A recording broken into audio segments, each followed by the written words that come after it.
আসসালামু আলাইকুম বন্ধুরা, কেমন আছো? আশা করি ভালো আছো। আসলে ডেলি ব্লগে স্বাগতম। তো আজকে আমরা কাচ্চি রান্না করব। কাচ্চি রান্না করার জন্য আমি বাসমতি চাল আগেই ভিজিয়ে রেখেছিলাম 30 মিনিট। তো 30 মিনিট হওয়ার পর আমি পানি ফুটিয়ে নিব একটা পাত্রের মধ্যে আমি দিয়ে দেবো শাহি জিরা, তেল, পরিমাণ মতো লবণটা একটু বেশি নোনতা দিতে হবে, কারণ চালের ভিতরে যাবে। আর দিয়ে দিব গরম মশলা, দিয়ে আমি চালটা হাফ সিদ্ধ করে নেব। আর মাংসগুলো আমি আগেই মেখে রেখেছিলাম 1 ঘন্টা আগে।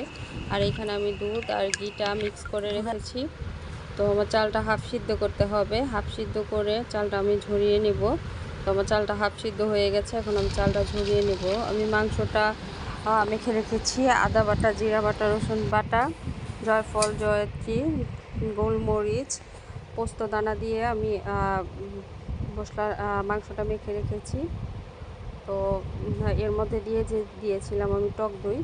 তো এখন আমি মাংসটা পাতিলে দিয়ে দিব। দেওয়ার পরে আমি দিয়ে দিব তেল, দিয়ে দিব কাঁচামরিচ, দিয়ে দিব বেরেস্তা, আর দিয়ে দিব পরিমাণ মতো লিকুইড দুধ।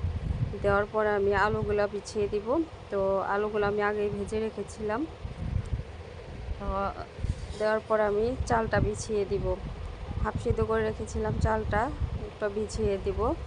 আর লবণটা পরিমাণ মতো দিতে হবে মাংসতে, চালে, কারণ এটা তো আর নাড়াচাড়া করা যাবে না। তো আমি চালটা বিছানোর পরে পেস্তাগুলো দিয়ে দিলাম। দেওয়ার পরে দুধ আর ঘিটা যে মিক্স করে রেখেছিলাম ওটা দিয়ে দিলাম। দেওয়ার পরে আমি ফুড কালার দিয়ে দিলাম।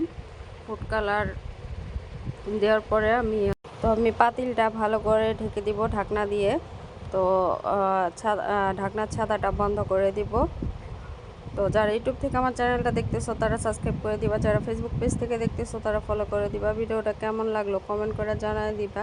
ভিডিওটা ভালো লাগলে চ্যানেলটা অবশ্যই সাবস্ক্রাইব করে দিবা। আল্লাহ হাফেজ বন্ধুরা, আবার দেখা হবে।